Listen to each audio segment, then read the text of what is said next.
Baik, Assalamualaikum warahmatullahi wabarakatuh. Nama saya Ligar Arsa Arnata dengan NRP 502521124. Di sini kami akan membahas tentang feasibility study dalam aplikasi kepegawaian. Sementara saya sendiri akan membahas bagian technical feasibility. Jadi pertama dalam bagian technical feasibility adalah familiarity with application, di mana kami mengkategorikannya yaitu menimbulkan resiko medium dalam project ini.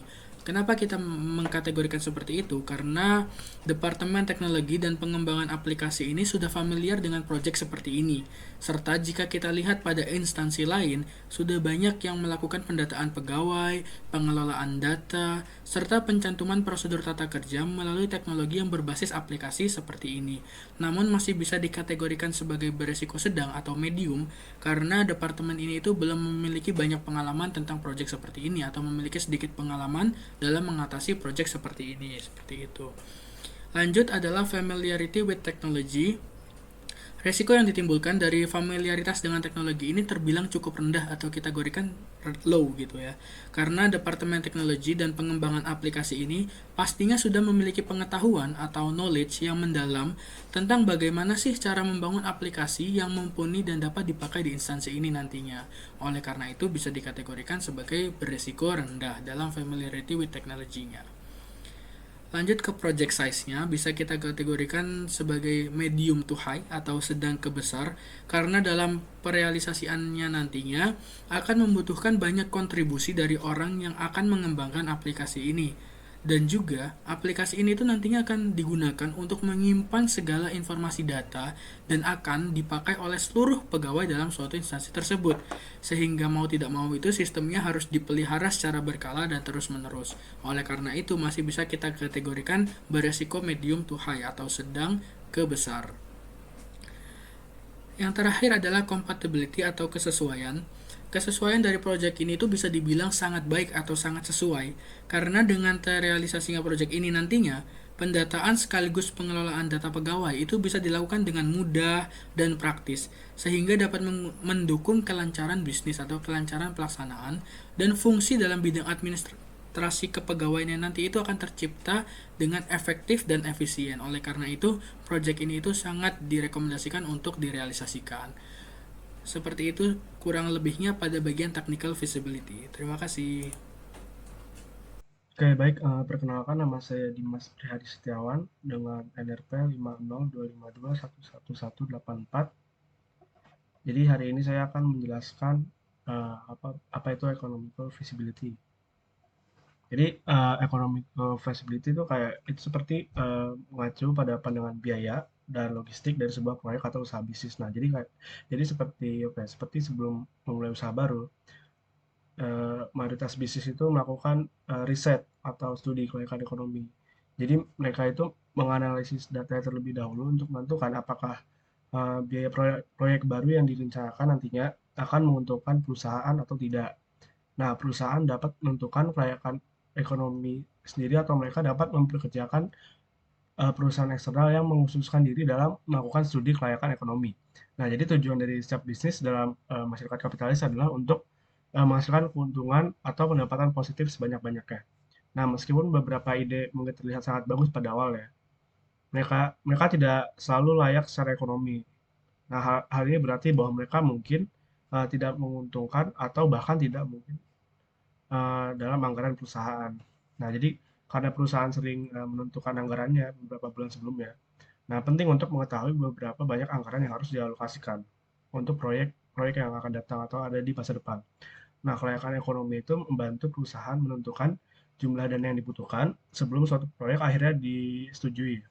Dan hal ini memungkinkan perusahaan untuk mengelola dan menggunakan uangnya dengan hati-hati untuk memastikan proyek-proyek yang proyek-proyek yang paling menguntungkan itu dilaksanakan. Nah, kelayakan ekonomi juga membantu perusahaan menentukan apakah revisi pada suatu proyek yang pada awalnya terlihat tidak layak akan membuatnya layak. Nah, ini adalah bagian penting dari proses karena memungkinkan perusahaan untuk memaksimalkan sumber daya mereka dan memastikan bahwa mereka menginvestasikan dana pada proyek-proyek yang memiliki kemungkinan sukses yang paling tinggi.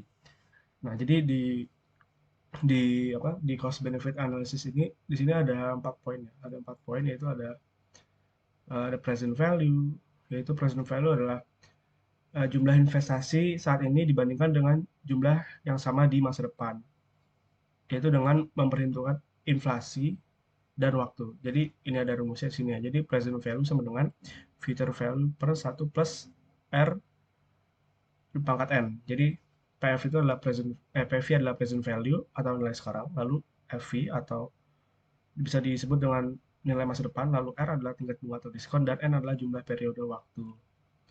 Lalu kedua ada net present value. Jadi net present value itu kayak nilai sekarang dari manfaat dikurangi nilai sekarang dari biaya. Jadi NPV atau net present value itu merupakan present value benefits atau keuntungan dikurang dengan cost-nya, yaitu present value cost. Lalu ketiga ada return on investment, jadi jumlah pendapatan atau penghematan biaya yang dihasilkan dari investasi tertentu. Nah, jadi return on investment ini diambil juga dari total benefit sama total cost-nya ya. Jadi eh, keuntungannya itu ya keuntungan yang didapatkan dikurangkan dengan yang dikeluarkan, lalu dibagi lagi dengan jumlah biaya yang dikeluarkan, dan untuk mengubahnya menjadi persen jadi dikali 100%. Dan terakhir adalah BEP, yaitu break even point, yaitu titik waktu di mana proyek sama dengan nilai yang telah diberikan. Jadi untuk BEP di sini ada yearly NPV dan cumulative NPV. Jadi yearly itu nilai sekarang bersih dari arus kas setiap tahun selama umur proyek, lalu cumulative NPV itu NPV yang dihitung pada setiap titik waktu selama umur proyek dengan memperhitungkan semua arus kas yang masuk dan keluar dan yang terjadi pada saat itu dan sebelumnya. Nah, untuk tambahannya NPV tahunan dari tahun pertama di mana proyek memiliki arus kas positif. Oke, jadi untuk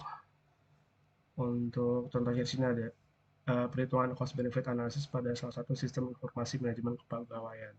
Jadi di awal sini ada total pembelian aset aktif yaitu 300 juta, lalu total pembelian bahan baku 75 juta dan biaya tambahannya 50 juta. Lalu ini semua di jumlah totalnya 425 juta. Nah, jadi bisa dilihat di sini ya. Untuk indikator ada tahun dari 2016 sampai 2020, lalu ada totalnya. Baik di sini untuk benefit sama yearly benefit ya. Jadi untuk untuk mendapatkan total ini tinggal dijumlahkan. Jadi ini 125, untuk mendapatkan yang tahun 2018 ini 325 juta, berarti 125 tambah 200 hasilnya 325 juta. Lalu selanjutnya untuk yearly benefit yang 2019 itu 550 juta, jadi ditambah 325 juta tambah 225 juta, sama seperti yang sebelumnya untuk 2020. Jadi yang 850 juta ini berasal dari 550 juta tambah 300 juta. Jadi adalah totalnya. Oke, untuk selanjutnya ada total development cost, lalu total operational cost. Di sini dijumlahkan ya total cost-nya itu 350 juta. Lalu sama seperti sebelumnya, ini untuk yang selanjutnya 2017 ini total cost-nya bertambah dari total cost sebelumnya. Ini kan 350 juta, lalu ini 50 juta untuk operational cost di tahun dari 2017. Jadi tinggal ditambah hasilnya 400 juta dan seterusnya. Jadi sampai 550 juta. Jadi totalnya ini 550 juta untuk 5 tahun. Lalu ada yearly present value of cost. Oke, untuk present value of cost di sini. Jadi bisa dilihat ya untuk present value of cost ini sistemnya juga sama. Jadi dimulai dari 2017 dan untuk setiap tahunnya dijumlahkan dan hasil akhirnya adalah sini 700 juta. Lalu untuk total project benefit cost-nya di sini menunjukkan bahwa ada peningkatan di sini. Dan bernilai positif berarti project bisa dilaksanakan. Lalu ada yearly NPV of cost sama NPV of cost-nya. Jadi di sini dapat dilihat di sini bernilai 0,40 ya. Berarti NPV ini menunjukkan bahwa nilai yang dihasilkan positif dan dianggap layak.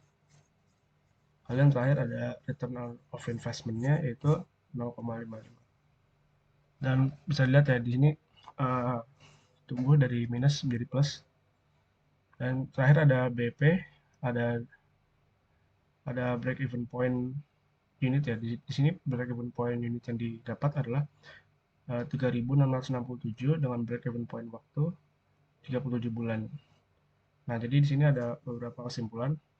Jadi menurut perhitungan nilai sekarang atau present value, uang sebesar 850 juta itu akan diterima dalam waktu 4 tahun dengan tingkat diskon 10% bernilai 772,727,273 rupiah.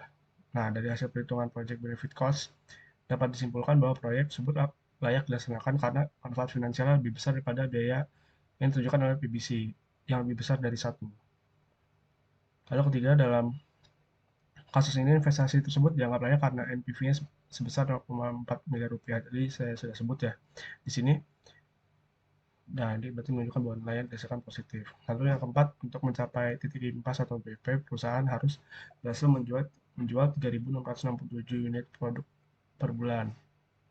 Nah, laba akan diperoleh jika perusahaan berhasil menjual lebih dari 733 unit produk, sedangkan kerugian akan terjadi jika penjualan produk kurang dari 733 unit. Jadi ini bisa dibagi ya per tahun.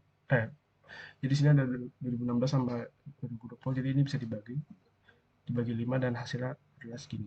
Jadi 3.667 dibagi 5 mendekati hasil 733 unit produk. Baik, untuk detailnya bisa dilihat di sini ya. Jadi bisa bisa dipecat juga, bisa dilihat juga bagaimana cara mendapatkan value ini. Oke, jadi di sini di sini ada pemakaian rumus ya.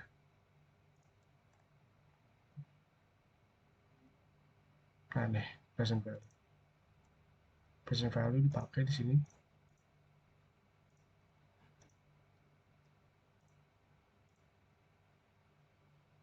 Nah, ini untuk BP-nya. Nah, ini BP-nya menyesuaikan aja ini hasilnya. Untuk hasil penyebutan yang menyesuaikan. Oke, mungkin untuk penjelasan economical feasibility dapat dicukupkan. Kurang lebihnya mohon maaf. Assalamualaikum warahmatullahi wabarakatuh.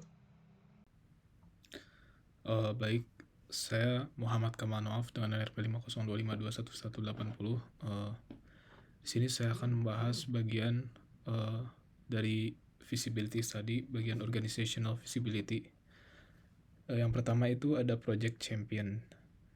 Project champion itu memiliki role yang pertama memulai project, lalu mengalokasikan waktu kepada project, kemudian menyediakan sumber daya untuk perkembangan project. Lalu selanjutnya project champion memiliki role mendukung jalannya project. Lalu bagaimana caranya mengembangkan organizational feasibility yang dapat dilakukan oleh project champion? Yang pertama adalah membuat prototype dari aplikasi atau produk hasil project sebagai bahan demonstrasi agar dapat melihat nilai potensi penggunaan aplikasi. Lalu project champion juga bisa membuat presentasi yang ditunjukkan kepada badan-badan organisasi lain mengenai tujuan dari pembuatan aplikasi dan manfaat dari pengembangan dan penggunaan aplikasi. Lalu selanjutnya ada senior management. Role senior management diantaranya adalah memiliki wawasan terhadap proyek yang dilaksanakan, lalu mengawasi perkembangan proyek, lalu mengalokasikan biaya dan sumber daya kepada proyek, dan yang terakhir adalah mengevaluasi perkembangan proyek. Senior management dapat melakukan hal-hal berikut yang dapat mengembangkan organizational feasibility. Yang pertama adalah menyuruh project champion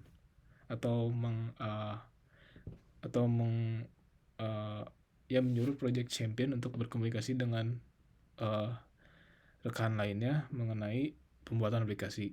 Lalu selanjutnya ada membuat presentasi mengenai objektif dan manfaat dari pembuatan aplikasi. Presentasi ini ditunjukkan kepada orang-orang yang di atas. Lalu yang terakhir dalam organizational visibility ada system users. System users itu memiliki role sebagai tester. Yaitu yang pertama itu menggunakan aplikasi sebagai tester, lalu memberi feedback mengenai penggunaan aplikasi. System user juga bekerja sebagai ketika aplikasinya digunakan oleh sistem user, maka akan terlihat bagian-bagian aplikasi yang kurang. Jadi pada keseluruhan sistem user itu sebagai tester. Lalu sistem user bisa melakukan bisa memberi informasi mengenai fitur yang tersedia pada aplikasi, yaitu maksudnya itu sistem user diberi informasi mengenai fitur yang tersedia pada aplikasi agar dapat menggunakan aplikasi dengan benar. Lalu sistem user bisa diminta feedback melalui aplikasi atau perantara lainnya tentang bagian-bagian aplikasi yang kurang. Lalu sistem user juga bisa diberi informasi cara kerja aplikasi, misalnya bagaimana cara login, bagaimana cara ganti password, dan lain-lain. Fungsinya itu agar sistem user bisa menggunakan. Baik, saya Muhammad Kamanoaf dengan NRP 502521180. Di sini saya akan membahas bagian dari visibility study, bagian organizational visibility. Yang pertama itu ada project champion. Project champion itu memiliki role yang pertama memulai project, lalu mengalokasikan waktu kepada project, kemudian menyediakan sumber daya untuk perkembangan project. Lalu selanjutnya project champion memiliki role mendukung jalannya project. Lalu bagaimana caranya mengembangkan organizational visibility yang dapat dilakukan oleh project champion? Yang pertama adalah membuat prototype dari aplikasi atau produk hasil project sebagai bahan demonstrasi agar dapat melihat nilai potensi penggunaan aplikasi. Lalu project champion juga bisa membuat presentasi yang ditunjukkan kepada badan-badan organisasi lain mengenai tujuan dari pembuatan aplikasi dan manfaat dari pengembangan dan penggunaan aplikasi. Lalu selanjutnya ada senior management.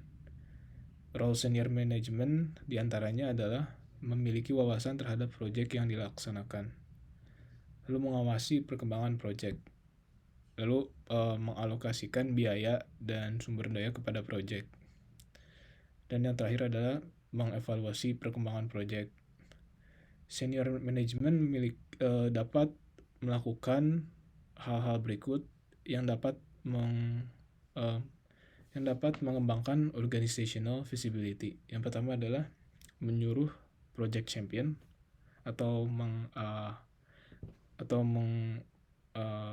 menyuruh project champion untuk berkomunikasi dengan rekan lainnya mengenai pembuatan aplikasi. Lalu selanjutnya ada membuat presentasi mengenai objektif dan manfaat dari pembuatan aplikasi. Presentasi ini ditunjukkan kepada orang-orang yang di atas.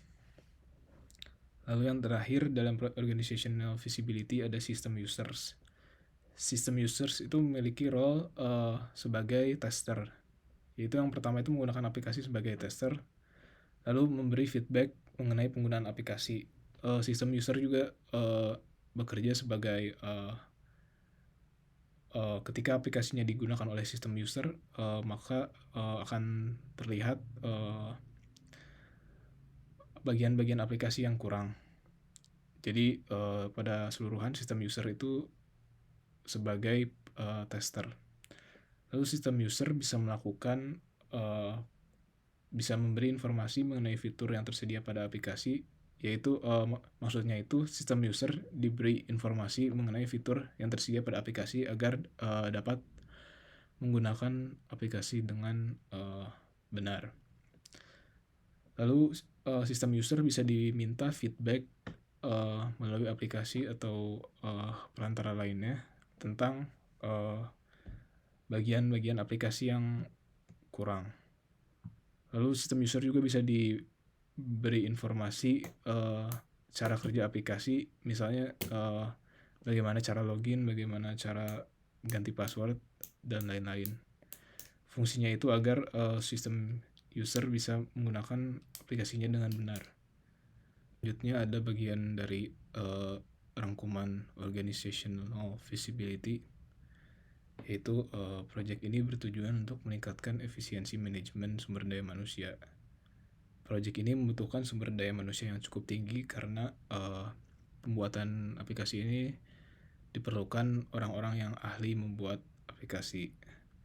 Lalu manfaat dari proyek ini adalah pembuatan aplikasi yang dapat membantu memudahkan manajemen sumber daya manusia dan kepentingan-kepentingan lain.